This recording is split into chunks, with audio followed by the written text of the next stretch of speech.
slow up. No, I don't take shit. I got no love for the fakeness. What's up, gang? This is Joe here, and today we're going to go over basic self-defense if you're starting from nothing.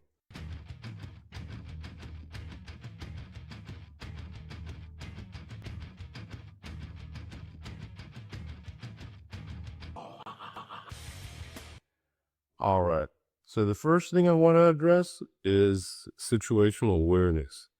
Prevention is worth a pound of cure.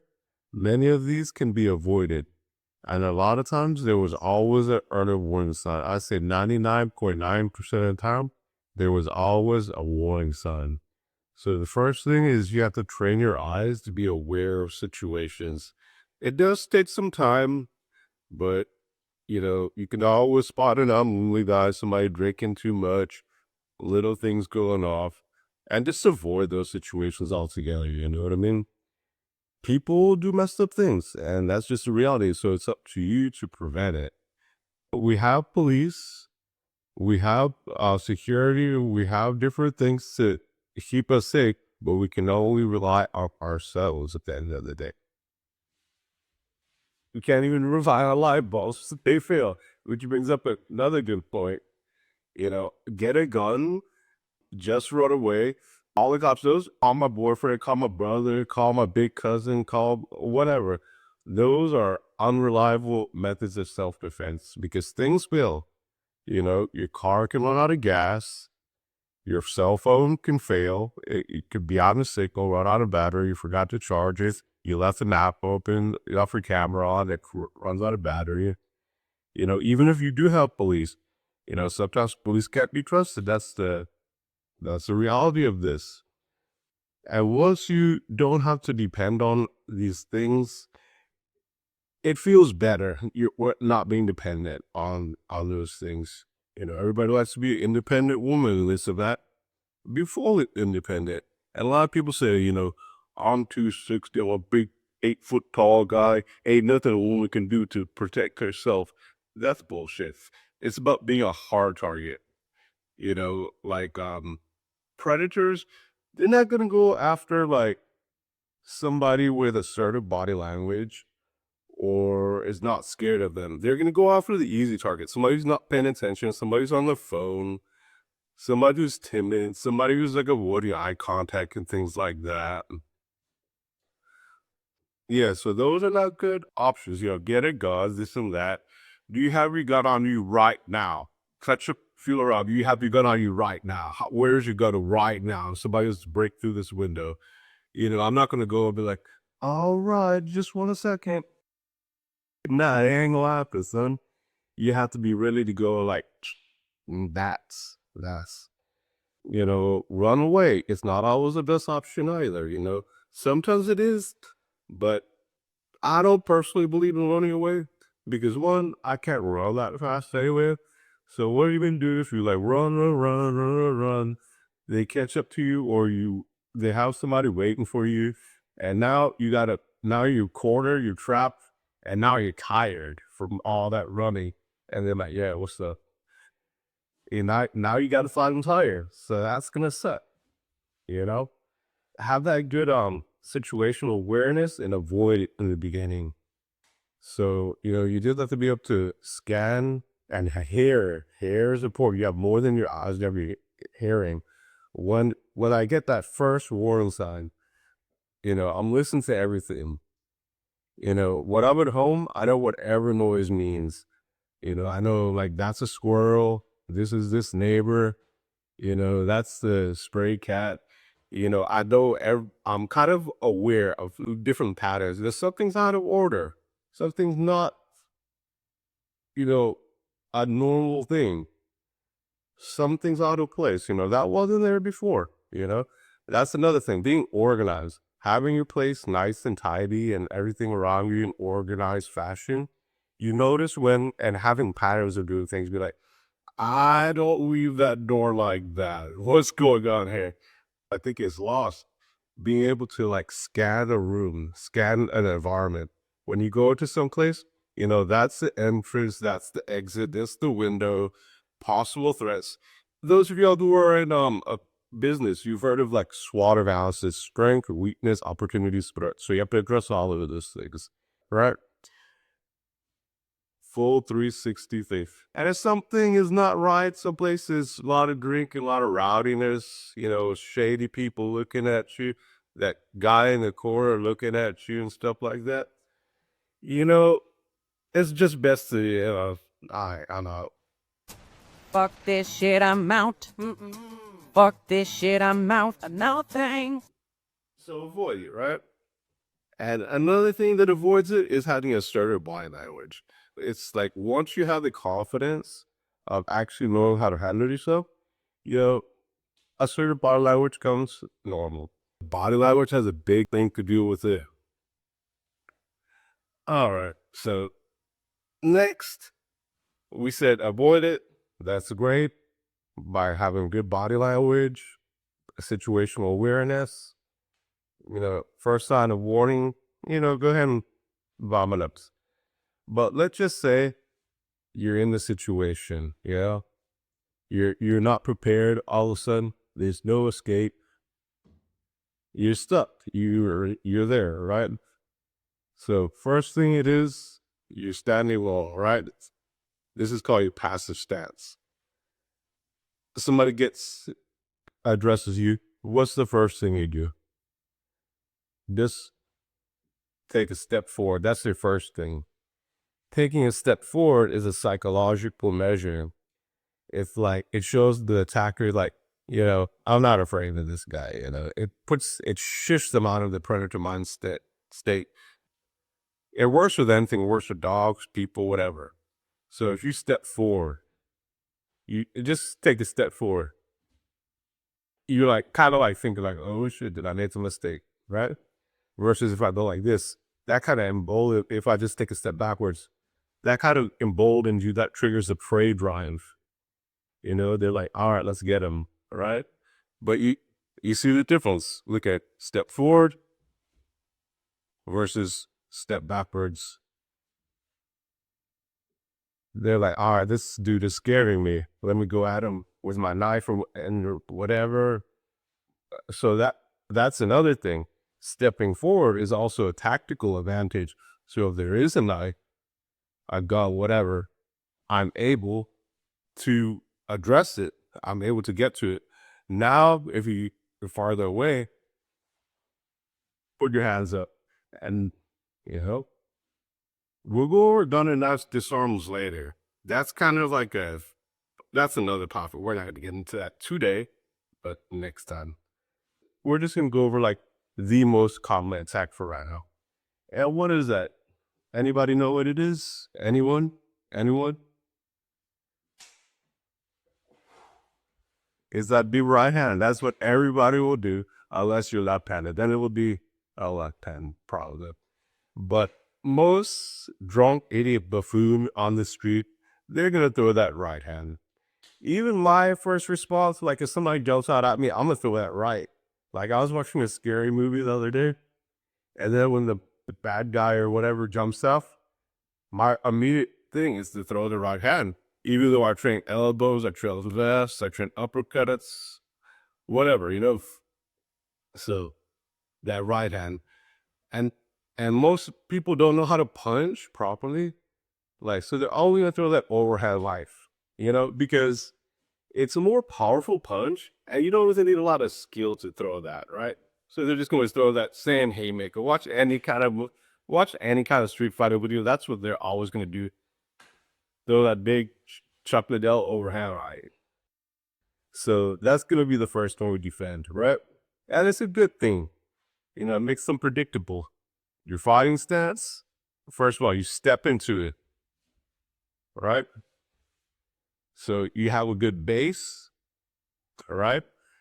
We don't do the bladed stance. A lot of people do karate and they do a more bladed stance or boxing because it gives you less of a target, right? And that's valid. But in the streets, we always have a squared up stance because it gives more power in this hand, and it's better for defending knives and things like that.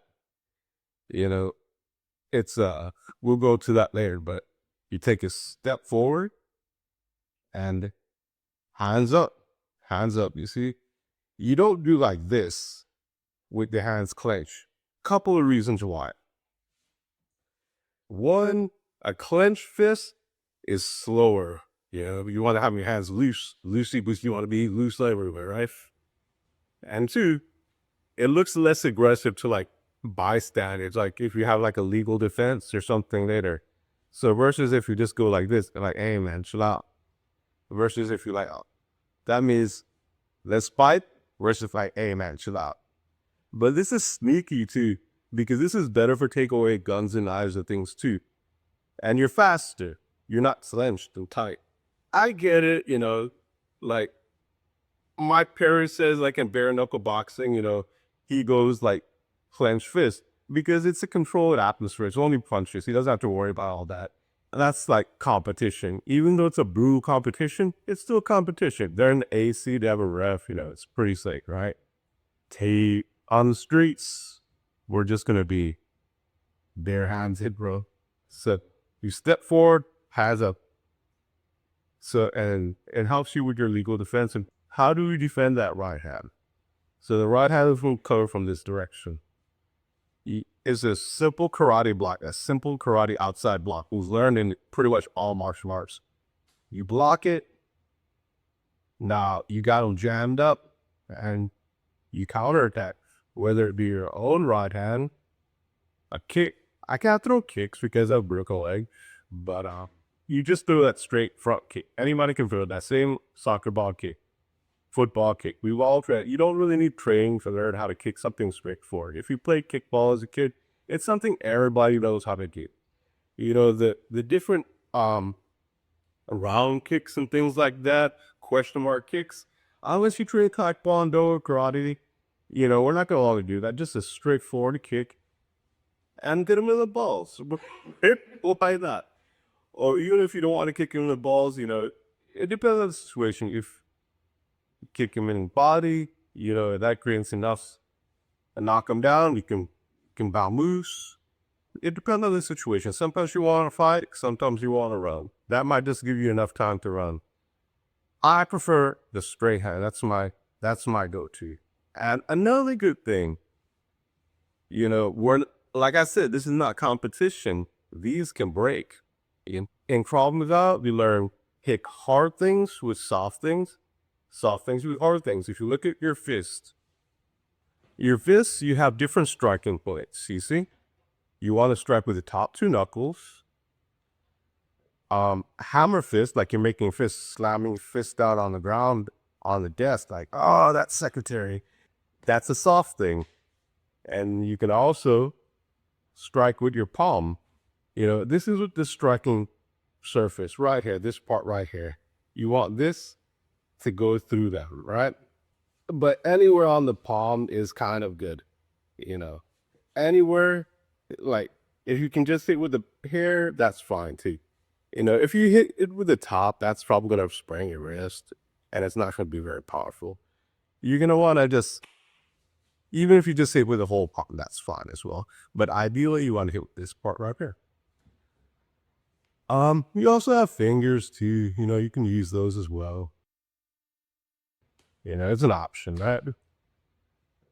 So different striking points for different reasons. So those are the soft striking points and the hard striking points on you. Elbow is also a hard striking point, right?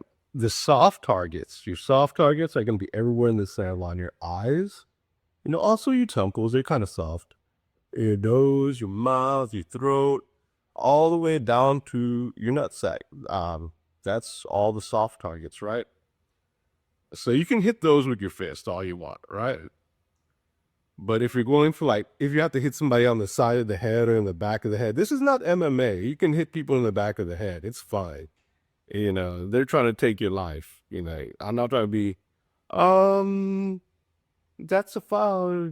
Point deducted. No, we ain't playing that, son. But, in doubt, it's better to do a palm heel strikes. But even if you want to go with a broken fist, who cares? If that's your muscle memory, like you do boxing, just know that you might break your hand and you got to fight with a broken hand, which is fine. you're not gonna feel it during your fight. Later on, when you get home, you're gonna have a broken hand for a couple weeks. Everybody who shake hands to, cause it's blah.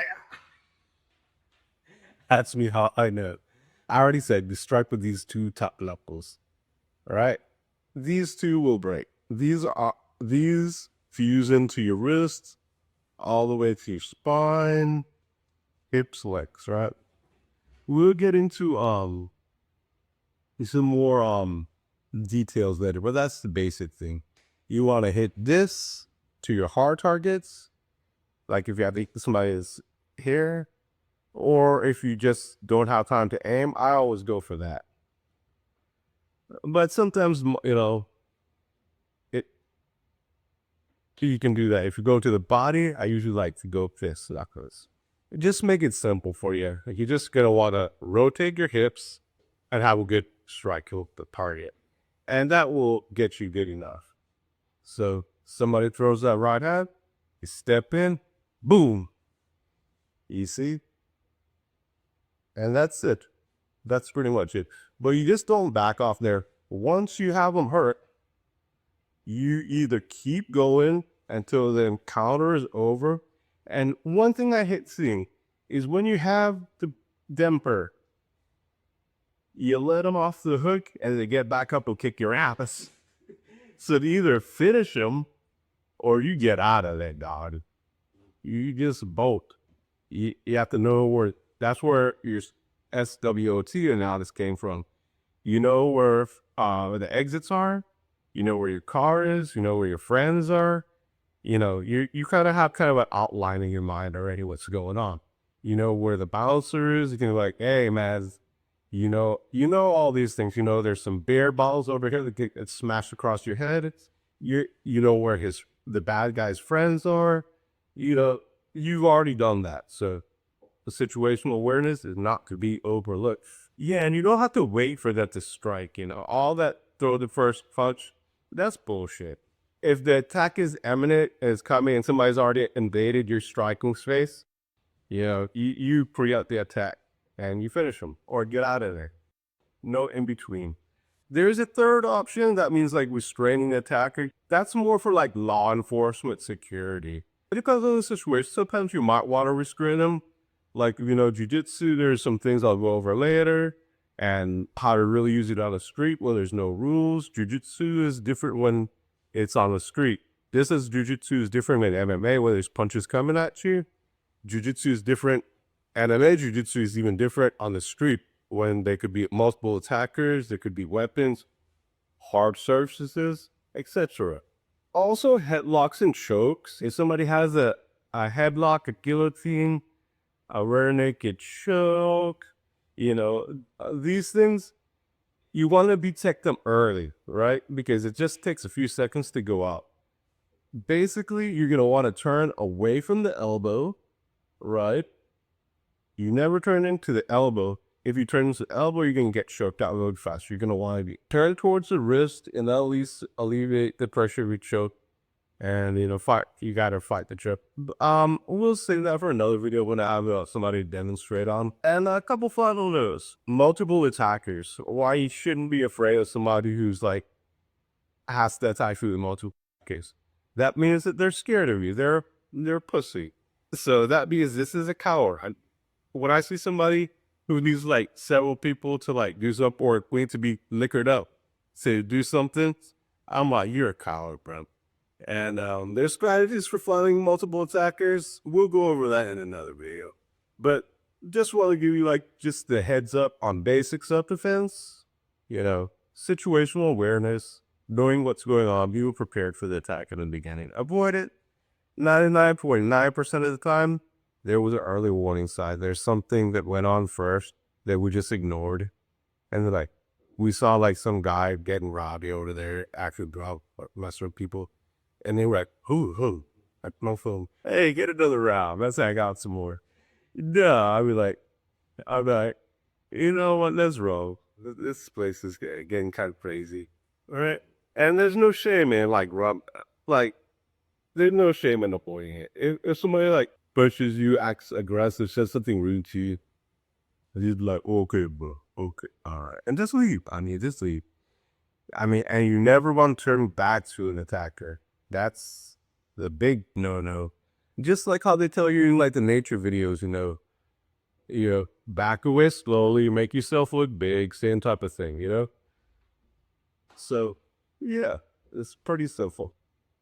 The way I retreat, I leave, but I'm always like looking at them. And I'm listening. Even if they think I'm not listening, I'm listening. I'm watching shadows. I'm watching reflections. I'm knowing what's going on. Even though there's more than one way to watch. You have eyes, you have ears, you have different things. Yeah, reflections, shadows. You can even see like the reaction in other people's eyes. Like if somebody is like, if the people over there start acting like funny, like, all right, who's behind me is dude. Or just like in the movies. And I think that's it for today, man. So, the best thing is to actually join the self-defense gym, you know. But in the meantime, I'm gonna just give y'all the skeleton and we can add meat on later. So, be safe.